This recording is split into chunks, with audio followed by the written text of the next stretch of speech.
संजय राउत ही उद्धव ठाकरे के जवाब हैं, उनकी वजह से ही शिवसेना में फूट पड़ी। यह बात मैं नहीं बल्कि सिंधु गुट के सांसद ने कही है। राउत की आलोचना की है। इसके अलावा उन्होंने शिवसेना ठाकरे समूह के नेता आदित्य ठाकरे की भी आलोचना की है। राज्य में मौजूदा शिंदे सरकार अवैध है, लोगों को इस सरकार पर भरोसा नहीं है। शिवसेना ठाकरे समूह के नेता आदित्य ठाकरे ने बार बार चल रहे विधायक अयोग्यता मामले की आलोचना करते हुए कहा है कि ये लोग अयोग्य हो जाएंगे और शिंदे सरकार चली जाएगी। इस पर बोलते हुए सिंधु गुट के सांसद ने कड़ी आलोचना की है। आदित्य ठाकरे पर उद्धव ठाकरे से ज्यादा संजय राउत की छाप है। शिवसेना सांसद प्रताप राव जाधव ने आदित्य ठाकरे पर निशाना साधते हुए कहा है कि इसी के चलते सुर्खियों में बने रहने के लिए आदित्य ठाकरे विरोधाभासी बयान दे रहे हैं।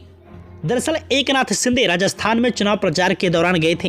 संजय राउत ने इसकी आलोचना की। इस पर प्रताप राव जाधव ने भी प्रतिक्रिया दी है कि गोवा में संजय राउत ने जिनके लिए प्रचार किया उन्हें 3 अंकों में भी वोट नहीं मिले, इसलिए उन्हें किसी को जवाब देने का कोई अधिकार नहीं है। वह स्वयं एक समाधान है, वे उद्धव ठाकरे के जवाब हैं। प्रताप राव जाधव ने कहा है कि उनकी वजह से ही शिवसेना में फूट पड़ी। संजय राउत ने दावा किया है कि सिंधु गुट और अजीत गुट के विधायक खासद बीजेपी में शामिल होंगे। खास बात करें तो दोनों पार्टियों का गठबंधन पिछले 30 साल पुराना है।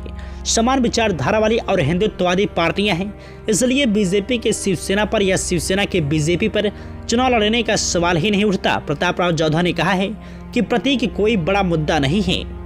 सांसद सुप्रिया सुले ने सिंधु गुट की आलोचना करते हुए कहा था कि सिंधु गुट के कुछ लोग बीजेपी में शामिल होंगे। इस पर प्रताप राव जाधव ने कहा है कि सुप्रिया सुले को बाकी सांसदों का ख्याल रखना चाहिए।